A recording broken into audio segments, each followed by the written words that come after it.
Bueno, empezamos con el tema del fraude y la solidaridad. Primer artículo que tenemos que leer, que tenemos que saber de qué se trata. Artículo 14 de la Ley de Contrato de Trabajo. ¿Qué dice este artículo? El concepto.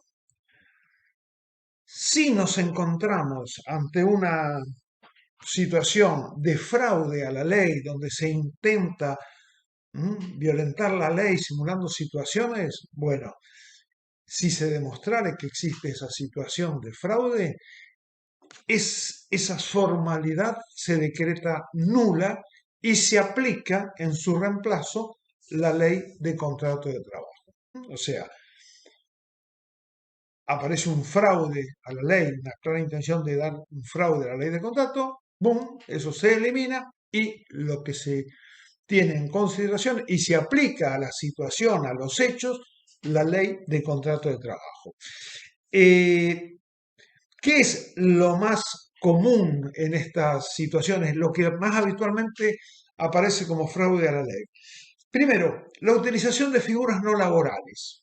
O sea, un clásico, los monotributistas. O sea, disfrazar, disimular a un trabajador en relación de dependencia por el que tendríamos que estar, lo tendríamos que inscribir, darle el alta, hablamos ya de registración, hacer los aportes, pero no, no, lo eliminamos eso, decimos que es un trabajador independiente, le pedimos que nos facture y que se inscriba como monotributista. Entonces nos vamos a encontrar en que en lugar de haber un contrato de trabajo hay un monotributista.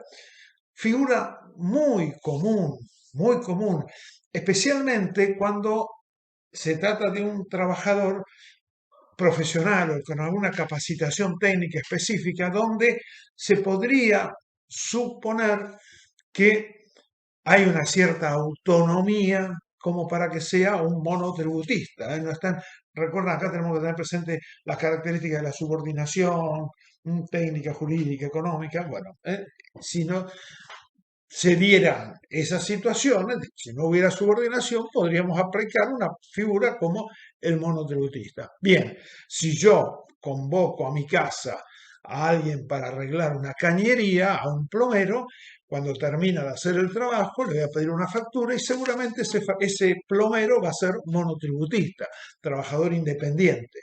Bien, ahora si yo soy un contratista de la construcción, estoy haciendo un edificio y convoco a 3 o 4 oficiales de la construcción para que hagan la instalación del agua o del gas en mi edificio, evidentemente estoy contratando a trabajadores en relación de dependencia. Va a haber subordinación. Son la figura, el clásico, o sea, la figura clásica, lo más común, monotributista.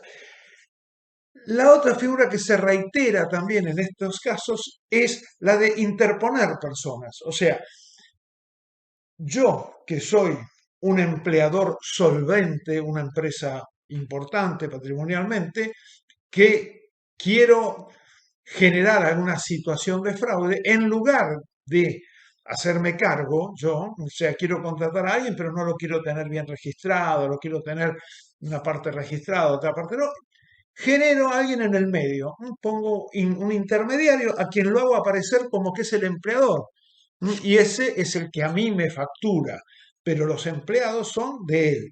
Bueno, esa situación es muy común, establecer figuras en el medio, pero también que son ficciones, que no son realmente empleadores y se cae la ficción y vamos a tener que considerar que esa persona es empleada directamente del principal. Entonces, artículo 14 de Ley de Contrato de Trabajo, habla del fraude. Cuando encontramos una figura fraudulenta, desaparece la figura que se pretendió construir y se aplica la Ley de Contrato de Trabajo. Situaciones más comunes: intermediación de personas o la utilización de figuras no laborables para simular un contrato de trabajo. Bien, bueno, esto era la primera cuestión. Ahora vamos a ir a lo que establece el artículo 29 de la Ley de Contrato de Trabajo. Este artículo se refiere a quienes contratan personal para proveerlo a terceros. En esta figura se puede dar tanto una empresa que seleccione personal, o sea, seleccionadora de personal para proveerlos a una empresa. En ese caso, el personal seleccionado se incorpora directamente a la empresa principal y yo que actúe en el medio, a lo sumo seré responsable solidariamente al trabajador por cualquier situación que se pudiera dar irregular. Y en este artículo, la otra figura que sí aparece es el personal contratado por una empresa de servicios eventuales, que de eso ya hablamos, o sea, cuando hablamos de cómo funciona la empresa de servicios eventuales, dijimos que tiene que estar inscripta, y si está inscripta y está con todos los mecanismos formalmente establecidos por el Ministerio de Trabajo, el personal va a ser personal en relación de dependencia de la agencia y lo provee a un tercero, a una empresa que solicitó empleados eventuales, pero esa empresa va a ser solidariamente responsable. ¿Estamos? Entonces, ¿la figura cuál es? El que contrata personal para proveerlo a un tercero. Si es una agencia autorizada para funcionar como empresa de servicios eventuales, van a ser empleados de ella y es responsable solidariamente el principal. Después del artículo 29 viene el artículo 30. ¿De qué nos habla el artículo 30? Nos habla de los casos de cesión parcial o total del establecimiento o de alguna de las actividades que hacen a la actividad central del principal a favor de un tercero. En esos casos podría existir, porque, por ejemplo, vamos a imaginar que yo tengo una explotación industrial, o cualquiera tiene una explotación industrial, y determinada área de esa explotación industrial, que puede ser si fuera una empresa metalúrgica, por ejemplo, puede ser, no sé, la atención de los hornos. O sea, que yo tengo una empresa, una fundición metalúrgica, tengo hornos de alta temperatura y convengo con un tercero, una empresa, le cedo el funcionamiento de los hornos con personal propio calificado para esa actividad. Esa u otra es muy común en las empresas de curtido, o sea, lo que fuere. Se puede hacer esto, pero si se utiliza esta figura de una cesión total o parcial del personal, y efectivamente no hay un fraude, no es una figura insolvente que aparece ahí, porque entonces aplicaríamos el artículo 14. Pero supongamos que no, que es una cesión real, bueno, se puede hacer, pero ojo, que el principal que se dio es garante, es solidariamente responsable ante los trabajadores de ese tercero con relación a todo lo que tiene que ver con sus obligaciones laborales y previsionales. Entonces, se puede ceder total o parcialmente, pero el que cede es garante ante los trabajadores contratados por el que recibió la cesión con relación a las obligaciones laborales y previsionales. Acá hay una discusión, hay un planteo en el medio y es qué actividades son aquellas que son esenciales para que si yo decido cederlas siga siendo responsable. Entonces, por ejemplo, si yo tengo una actividad que no requiere, no hay un problema de seguridad, la mercadería con la que elaboro, o sea, con la que trabajo y elaboro productos, tiene escaso valor. Un producto que yo elaboro lo que más tiene es mano de obra, la mercadería, no hay materias primas valiosas, no hay elementos valiosos, y decido contratar una empresa de seguridad. Esa empresa de seguridad va a ser una empresa de seguridad que va a estar ajena al giro de mi negocio. Lo contraté, pero no tengo por qué ser responsable solidariamente en algo que no hace a la esencia de mi actividad. Ahora, si lo que yo tengo es un banco y contrato una agencia de seguridad, sin lugar a dudas soy responsable solidariamente, porque es inimaginable la presencia, el funcionamiento de un banco sin seguridad contratada. Entonces, en cada caso puntual, el tema de la distribución de los productos, los servicios de transporte, entonces en cada caso hay que analizar si la actividad que se cede es esencial, es una actividad que no se puede escindir de la principal, no puede funcionar la actividad principal sin ese elemento, hay solidaridad. Si aquel que yo contraté, en realidad lo contraté, pero no hace, es algo ocasional, no hace a la esencia de mi actividad, no hay solidaridad, no soy garante ante los trabajadores. ¿Estamos? Artículo 30. Y el último artículo que también tenemos que leer y saber de qué se trata es el artículo 31 de la Ley de Contrato de Trabajo, que también establece la solidaridad. ¿Mm? Y todas las figuras que estamos viendo, estas figuras que fuimos viendo hasta ahora, giran en función de qué? De la posibilidad de fraude a la ley y la solidaridad que establece para garantizar que el trabajador pueda reclamar sus derechos de manera satisfactoria, no que quede sin resguardo. Entonces establece mecanismos de solidaridad, busca garantes frente al trabajador. Bueno, el caso de las empresas subordinadas, también, que es el que regula el artículo 31, también de qué nos habla. Cuando aparecen empresas que están vinculadas entre sí, vinculadas porque, si bien son sujetos de derecho independiente, o sea, son personas jurídicas, con personería, inscritos, todo bien, pero están vinculadas, quizás los directorios son los mismos y uno hace tareas que se complementan absolutamente con las tareas de la otra sociedad. Entonces, hay una relación entre ambas sociedades y que no se puede ocultar. Bueno, si nos encontramos ante esa situación de empresas vinculadas o subordinadas entre sí, también hay solidaridad. Se demuestra esta situación de subordinación, de vinculación, con los elementos que yo les mencioné recién. Entonces, nace la figura de la solidaridad. Y el trabajador de cualquiera de esas empresas puede reclamar a quien aparece como su empleador, pero también puede reclamar solidariamente a aquellas otras empresas subordinadas a aquella en la que yo estoy trabajando como dependiente.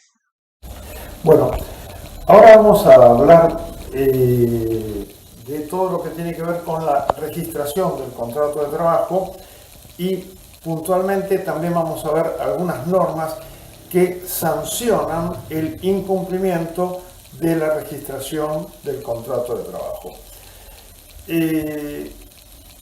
¿Qué es lo que se podría definir como considerar que está un contrato de trabajo registrado? Bueno, hay dos elementos. Un elemento, lo que se llama el alta temprana, es cuando el empleador notifica, en este caso a la AFIP, que es el organismo recaudador, la incorporación de un trabajador, lo que significa que a partir de ese momento, periódicamente, tiene que realizar los aportes al sistema previsional. Y el segundo elemento que determina el registro es la inscripción de ese trabajador en el libro del artículo 52 de la Ley de Contrato de Trabajo, un libro que obligatoriamente deben llevar todos los empleadores y que en ese libro deben registrarse todas las modalidades del contrato de trabajo, los datos personales del trabajador, incluyendo especialmente el domicilio, la categoría, las remuneraciones, todo lo que tiene que ver con el contrato de trabajo. Entonces, inscripción en la AFIP a través de la temprana y registro en el libro del artículo 52, y ahí estaremos considerando que la relación laboral está inscripta. ¿Por qué es importante que esté inscripta la relación laboral? Y bueno, porque primero, al estar inscrito el trabajador accede a una serie de beneficios, primero que empieza a aportar pensando en la eventual jubilación en un momento determinado. Si tuviera alguna dificultad y necesita una jubilación anticipada, también, no necesariamente cuando uno hoy piensa, y yo soy joven, ¿por qué voy a hacer aportes? No, porque puedo tener cualquier circunstancia que me impida seguir trabajando y te voy a tener derecho a acceder a una pensión. De la misma forma, la posibilidad de estar cubierto ante un accidente de trabajo. Parte de los aportes que se hacen a través del sistema provisional van a la ART, que es la aseguradora de riesgo de trabajo, que te cubre un accidente de trabajo. O sea, todo lo que significa la cobertura, las asignaciones familiares, todo lo que significa una serie de beneficios para el trabajador a los que solo puede acceder estando registrado. Por otra parte, desde el punto de vista del Estado también hay un interés. Nosotros tenemos un sistema previsional que es el sistema previsional de reparto, por lo tanto, el eludir aportes de trabajadores, teniéndolos sin registrar, está sustrayendo recursos a ese sistema de reparto en el cual se fundamenta todo el esquema de jubilación en nuestro país. Y obviamente esto dificulta la posibilidad, al desfinanciar el sistema, complica la posibilidad de mejorar las prestaciones. ¿Por qué hay tantos trabajadores sin registrar? Y pues es más barato para el empleador. Digamos, acá no hay ningún secreto. El único beneficiario con relación al trabajo no registrado es el empleador, porque el trabajador se perjudica, el Estado se perjudica. El empleador se beneficia. ¿En qué se beneficia? Y se beneficia que es más barato. En este momento tener un trabajador registrado significa que además del importe que figura como remuneración, vamos a imaginar que fueran 30.000 pesos de remuneración, bueno, además de esos 30.000 pesos de remuneración, tenerlo registrado implica un gasto adicional de no menos del 30%. O sea que ese trabajador que cobra 30.000 pesos va a estar costándole al empleador no menos de 40.000 pesos. Esa diferencia, esos son los importes que van a parar al sistema previsional y los que el empleador, al tenerlo sin registrar, lo elude. Bueno, así es que hay una cantidad de normas alrededor de este tema que promueven la inscripción, o sea, la regularización de los contratos de trabajo inscribiéndolos. La norma más importante que podemos mencionar en este esquema es la ley 24.013. Esta ley no es exclusivamente con relación a la regularización de los contratos de trabajo. Esta ley además incluye otros elementos, como por ejemplo se refiere a establecer seguro de desempleo, una serie de beneficios, pero nosotros en esta parte de la cursada nos vamos a referir puntualmente a lo que tiene que ver la ley 24.013 con promover la regularización de los contratos de trabajo, la inscripción de los contratos de trabajo. La ley 24.013 establece sanciones para el caso de que un trabajador no esté registrado. Sanciones que fundamentalmente van a ir en beneficio del trabajador. Esta ley tiene unos requisitos puntuales para poder ser aplicada. Primer requisito que establece la ley: el trabajador tiene que intimar por escrito a su empleador que regularice el contrato de trabajo. En esa intimación tiene que describir las modalidades del contrato de trabajo, que son aquellas que pretende sean inscritas. Tiene que decir cuál fue su fecha de ingreso, tiene que decir cuánto está cobrando, tiene que decir cuál es su categoría laboral. Bueno, eso tiene que estar en esa intimación que tiene que hacer por escrito el trabajador. En esa intimación, el trabajador tiene que dar un plazo de 30 días para que el empleador regularice. O sea, lo va a intimar, le va a decir: señor empleador, yo soy empleado suyo, estoy trabajando para usted en tal fecha, cobro este sueldo, tengo tal categoría, lo intimo y le doy un plazo de 30 días para que me inscriba como corresponde. Describe las modalidades, da 30 días de plazo, y otro requisito que tiene esta ley es que para que suceda esto, el contrato tiene que estar vigente. Esto no podemos hacerlo, el trabajador no puede pedir la aplicación de esta ley cuando el contrato concluyó, cuando él fue despedido. O sea, a mí hoy me mandan un telegrama donde me dicen está despedido a partir del día de la fecha. Bueno, no puedo contestar diciendo: sí, me despidió, bueno, pero yo lo intimo para que regularicen mi situación, me pongan regla, me hagan los aportes. No puedo. Requisito: vigente el contrato de trabajo. Entonces, y el último requisito que establece la ley es la obligatoriedad de notificar a la AFIP dentro de las 24 horas de que está intimando, o sea, intima por escrito, da un plazo de 30 días, no, describe las modalidades y tiene que notificar dentro de las 24 horas a la FIP. ¿Por qué tiene que notificar a la FIP? Porque le tiene que dar la noticia a la FIP para que este organismo, porque este organismo está interesado también en obtener los aportes y las contribuciones del trabajador. Entonces, la forma de hacerle saber de la existencia de una relación laboral no registrada es a través de esta notificación que el trabajador tiene que hacer a la FIP. Ojo, tener presente, tanto la intimación que tiene que hacer al empleador como la notificación a la FIP, recuerden, el trabajador tiene beneficio de gratuidad, o sea, son cartas documentos que no tiene que pagar. Cubiertos estos requisitos, la ley 24.013 establece multas a favor del trabajador cuando el empleador incumple a pesar de la intimación. Bueno, podría suceder que el trabajador yo le mando A ver, esto es ciencia ficción, pero imaginemos que sí, que al trabajador le manda una intimación y el empleador dice, oh, tiene razón, dentro de estos 30 días lo voy a registrar. Bárbaro, lo registra, terminó la historia. ¿Qué es lo que habitualmente sucede? Lejos de decirle eso, lo que habitualmente sucede es que le niega la relación de dependencia o le dice, no, mentira, lo que usted dice no es verdad, está registrado, pero está registrado así, y generalmente, si hay un trabajador que hace 5 años que está trabajando, le va a decir que está registrado hace 6 meses, si está cobrando 20.000 pesos, le va a decir que está cobrando 15, bueno, difícil. Cubierto esto, el trabajador está en condiciones de, primero, darse por despedido, es una injuria, no está registrado adecuadamente, ya dijimos, es una de las posibilidades de injuria y esto significa la posibilidad de acceder a la indemnización por despido. Pero además de eso, hay unas multas que son, insisto, las multas de la ley 24.013 y que están reguladas en los artículos, las que en principio ahora vamos a ver, 8, 9 y 10. ¿En qué consisten estas multas? El artículo 8 se refiere a la situación donde el trabajador está absolutamente en negro, ningún tipo de registro.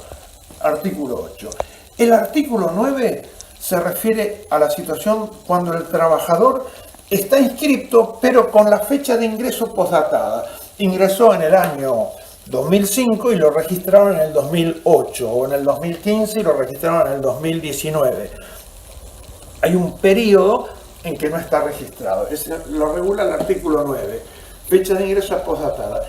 Y el artículo 10 se refiere a la situación cuando el trabajador está registrado, pero está registrado por una remuneración menor a la que efectivamente percibe. Entonces, artículo 8, 9 y 10, sin registrar, ingreso postdatado, registro de la remuneración inferior a la que efectivamente percibe. ¿Cuál es la multa que puede reclamar en estos casos el trabajador? Siempre el 25% de las sumas de dinero que cobró y no están registradas. Por ejemplo, vamos a imaginar que a mí nunca me registraron y yo trabajé durante 24 meses cobrando una remuneración de 10.000 pesos. Entonces yo durante 24 meses cobré 10.000 pesos. Bien, quiere decir que en 24 meses a 10.000 pesos cobré, sumando todo, 240.000 pesos. Bien, la multa es el 24% de esa suma de dinero, que serían 60.000 pesos. O sea, esa es la multa. Siempre en los tres casos la multa es la cuarta parte del dinero que cobré y no estaba registrado. Vamos a hacer ejercicios sobre eso. En el práctico de esta semana voy a incluirles ejercicios con relación a este tema. Entonces, ley 24.013, artículos 8, 9 y 10, empleo no registrado o deficientemente registrado, multa a favor del trabajador, 25% de todas las remuneraciones que cobró sin que estuviera registrada esa remuneración. Si yo cobraba 20 y estaba registrado por 10, la multa que voy a poder reclamar es el 25% de la diferencia, de esos 10.000 que no estaban registrados. Y otro elemento interesante e importante es que la suma de dinero se actualiza. Si yo trabajé 4 años, 48 meses y estuve absolutamente sin registrar, me van a tener que pagar el 25% de lo que cobré, pero no al valor histórico, sino al valor del último sueldo, a un valor actualizado. Esta es la primera parte de la ley 24.013. Pero la ley 24.013 tiene otro artículo que también nos interesa y que es el artículo 15. Estos artículos tienen que leerlos, tienen que saberlo. Artículo 8, artículo 9, artículo 10 y artículo 15. ¿Qué es lo que establece el artículo 15? El artículo 15 trata de proteger a aquel trabajador que intimó al empleador para que le regularice la situación, estas intimaciones que hicimos referencia aquí. El empleador, imaginemos que oyó la intimación, pero después como represalia lo despide. Entonces, ¿qué es lo que establece este artículo? Este artículo dice que si un trabajador que intimó a su empleador en los términos de la ley 24.013, artículos 8, 9 y 10, es despedido dentro de los 24 meses siguientes al momento en que intimó, si es despedido dentro de los 24 meses siguientes al momento en que intimó, se presume que ese despido obedeció a una represalia por haber intimado y se le aplica una multa que duplica el despido. Entonces yo tenía que, a mí me despidieron tiempo después de haber intimado, mi indemnización por despido era del 2.45 más el preaviso más la integración. Bien, esa suma de dinero se duplica en función de la multa que establece el artículo 15. Y tener en cuenta otra situación. Si yo intimo por los artículos 8, 9 y 10, por cualquiera de ellos, y mi empleador me niega, pues vamos a suponer que mi empleador me dice, no, sí, tiene razón, lo registro, y después unos meses después me echa, bien, le reclamo la multa. Pero también sucede muchas veces que yo intimo por los artículos 8, 9 o 10, y el empleador me niega mi reclamo, me dice, no, usted está equivocado, usted está bien registrado, todo bien. Y yo me doy por despedido, incurro en lo que llamamos el despido indirecto. Si se produjera esa situación de despido indirecto y después se demuestra que el trabajador tenía razón, también se aplica el artículo 15. Entonces el trabajador va a tener derecho a reclamar aquellas indemnizaciones del 8, del 9, del 10 y la indemnización del artículo 15. ¿Se entiende? Es muy importante esto que estamos refiriendo porque tiene un valor económico muy fuerte. O sea, es mucho el dinero que está en juego y en los juicios son valores interesantes, importantes, los que entran en juego. Ojo, un último elemento, que el trabajador tenga derecho a reclamar estas indemnizaciones no significa que desaparezca la obligación del empleador de registrarlo y de hacerle los aportes. O sea, son dos cosas distintas. Por eso es que se le comunica a la AFIP, porque la AFIP va a ser la que, además de esto que va a cobrar el trabajador, va a reclamarle al empleador incumplidor el ingreso al sistema previsional de todos los aportes. ¿Está claro? Bueno, quiero ratificar algo, porque por ahí en todo el desarrollo fui mezclando números. La ley es la 24.013 y las multas son siempre el 25% de lo no registrado, o sea, la cuarta parte. O sea, la cuarta parte de la suma de dinero no registrada, que es el 25%. ¿Hasta ahí estamos? Bien.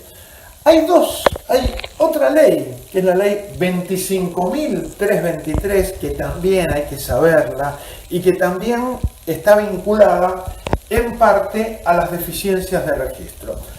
¿Qué sucede? La ley 25.323 en su artículo 1 sanciona las deficiencias en el registro del contrato de trabajo. Obviamente, la deficiencia puede ser mal registrado o directamente no registrado. Ahora, ¿qué sucede? Se estaría superponiendo con esta otra ley, pero no. Primer elemento, no podemos, son incompatibles, no podemos reclamar las dos multas. O reclamamos una o reclamamos otra. ¿Pero por qué?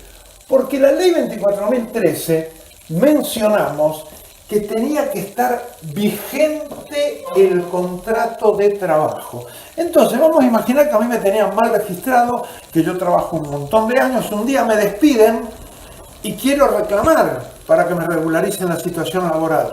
Pero no la puedo reclamar por la ley 24.013 porque ya me despidieron, el contrato ya concluyó. Entonces me queda esta ley, la ley 25.323, que no requiere que el contrato esté vigente. Yo puedo reclamar la indemnización que establece el artículo 1 de la ley 25.323 en un contrato que no esté vigente. O sea, que me despidieron, hago juicio, reclamo la indemnización por despido y reclamo la multa del artículo 1 de la ley 25.323 porque el contrato estaba mal registrado. ¿En qué consiste esta multa? Es muy distinta, muy distinta a la del 24.013. Duplica la indemnización del artículo 245, que es la indemnización por antigüedad. Ojo, no confundirse, no es que duplica todo, no, duplica la indemnización del artículo 245. Esta ley, que es una ley muy cortita, no requiere intimación, la aplicación de la multa del artículo 1 directamente se reclama, tiene dos artículos. El artículo 2 introduce otra figura que no tiene nada que ver con el registro, pero que está en el artículo y que es una multa que siempre se reclama.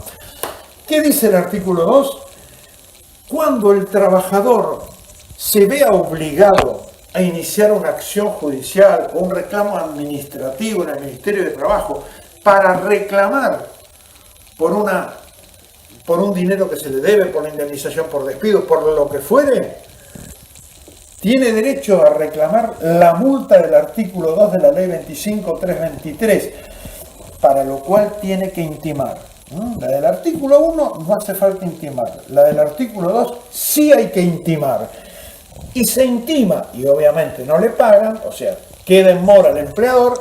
La multa es el 50% de todo lo que le hubiera correspondido al trabajador en función del despido. 245, preaviso e integración.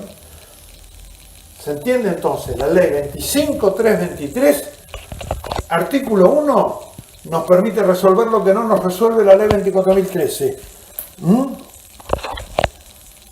En el artículo 1, yo estoy mal registrado, me despidieron, no pude meter el telegrama de la 24.013 antes de que me despidieran. Bueno, reclamo el artículo 1 de la 25.323.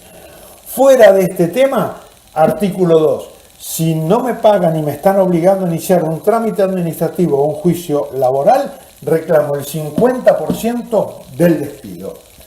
Hasta aquí estamos bien. Bueno, ahora entramos a la última parte de este tema y son dos artículos de la Ley de Contrato de Trabajo que se refieren a toda esta situación de deficiencias de registro. ¿Qué artículos son? Primero, el artículo 80 de la Ley de Contrato de Trabajo.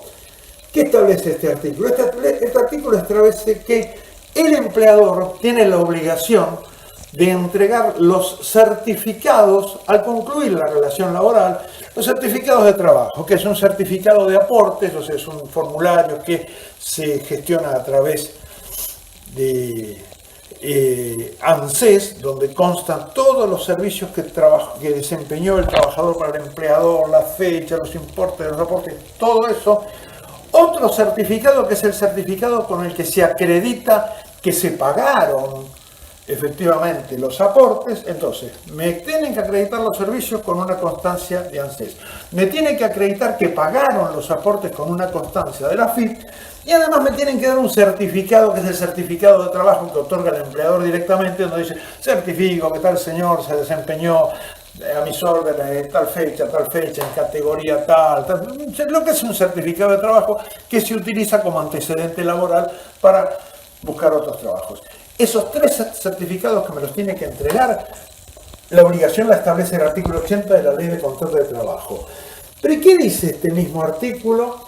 Dice que si no me entregan los certificados, el trabajador tiene derecho a intimar, ¿no? Tiene que dar 48 horas para que me los entreguen. O sea, una intimación, tiene que mandar una carta de documento.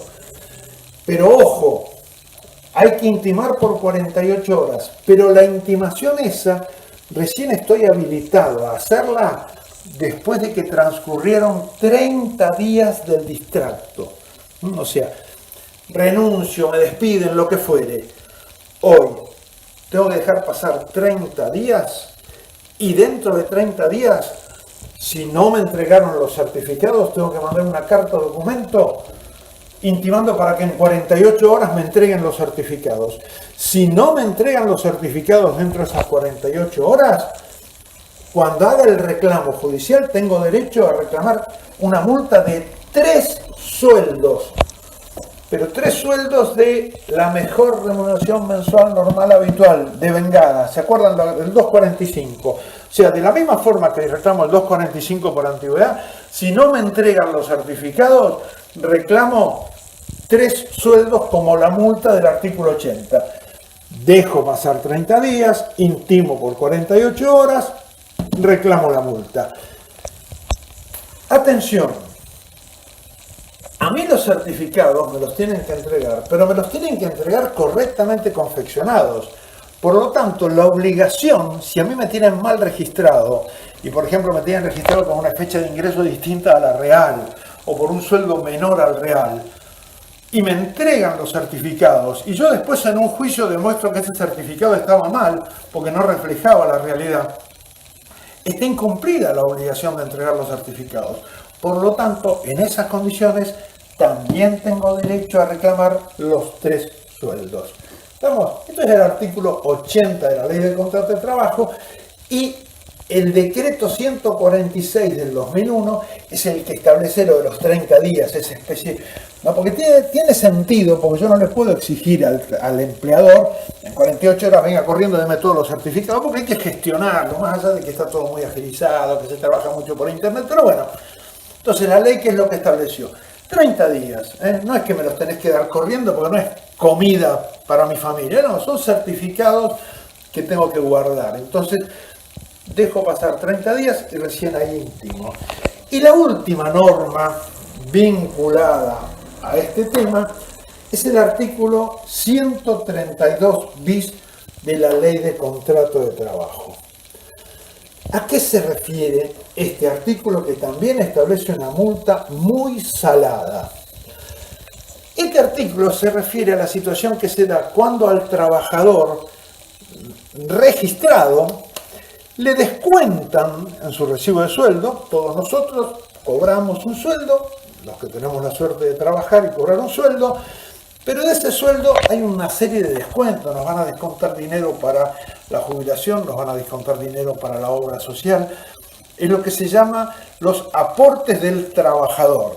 O sea, de un sueldo, recuerdan que mencionamos que el empleador termina pagando no menos de un 30% por encima del sueldo que nos paga. Bien, eso es la contribución del empleador. Pero hay un aporte, además de eso, hay un aporte que hace el trabajador, que es dinero que se le descuenta para la obra social, para la jubilación.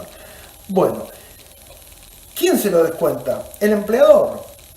Me lo descuenta del sueldo y después lo tiene que depositar en la AFIP, haciendo la correspondiente declaración jurada, todos los meses, junto con sus contribuciones. Supongamos que me retiene y no depositó el dinero.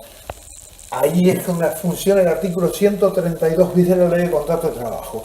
Ante esa situación donde me retuvieron dinero y no lo ingresaron al sistema previsional, el trabajador tiene derecho a intimar, concluido el contrato, terminó el contrato, verifique esta situación, tiene derecho a intimar y darle 30 días de plazo al empleador para que vaya y deposite lo que me retuvo, que es platita mía, ¿no? El dinero del trabajador que se lo quedó el empleador. Y en lugar de dárselo a la AFIP, se lo quedó él. Bien, yo le intimo, tengo 30 días para que lo deposite. Si no cumple dentro de los 30 días, ¿cuál es la multa a favor del trabajador? A partir de ese momento, todos los meses un sueldo como si siguiera trabajando. O sea, intimé, no cumplió, todos los meses se aplica una multa de un mes de sueldo hasta que los aportes ingresen al sistema previsional. Ojo, no funciona este artículo cuando la relación está absolutamente no registrada, cuando la relación está en negro. ¿Por qué? Y porque no es que me retuvieron. Estoy en negro, no pagan aportes, pero no me retuvieron dinero, por lo tanto no se aplica el artículo 132 bis. Entonces en ese caso no, pero esto sí se aplica cuando me retienen dinero. Y el otro elemento también para tener en cuenta es que la aplicación de este artículo y la multa a favor del trabajador no enerva el derecho del trabajador a hacer la denuncia penal porque hay un delito, el empleador está quedándose con dinero mío, hay como mínimo una defraudación. Entonces, esta multa, este reclamo de la multa, puede hacerlo el trabajador y simultáneamente hacer la denuncia penal por el delito en que está incurriendo el empleador. Y obviamente la AFIP también tiene absoluto derecho a hacer el reclamo. Este cuadro podríamos definirlo como que son las distintas normas que regulan son las normas que propenden a que el empleador tenga registrado a su trabajador y que establece sanciones al empleador que incumple con esa obligación. Bueno, espero que haya sido más o menos claro. Insisto, con relación a todo esto que son cosas prácticas, ejercicios, que es muy importante, insisto en que es importante porque para el abogado hay un contenido económico importante. Habitualmente en los juicios laborales uno establece con su cliente, con el trabajador, un pacto de cuota litis. Son sumas interesantes las que se demandan y bueno, y también son interesantes los honorarios, por lo tanto, ponerle mucha pila, prestarle atención. Vamos a hacer ejercicios. En el trabajo práctico de esta semana vamos a incluir algunos ejercicios vinculados con esto. Y bueno, nos vemos en el foro y resolvemos aquellas dudas que se les planteen.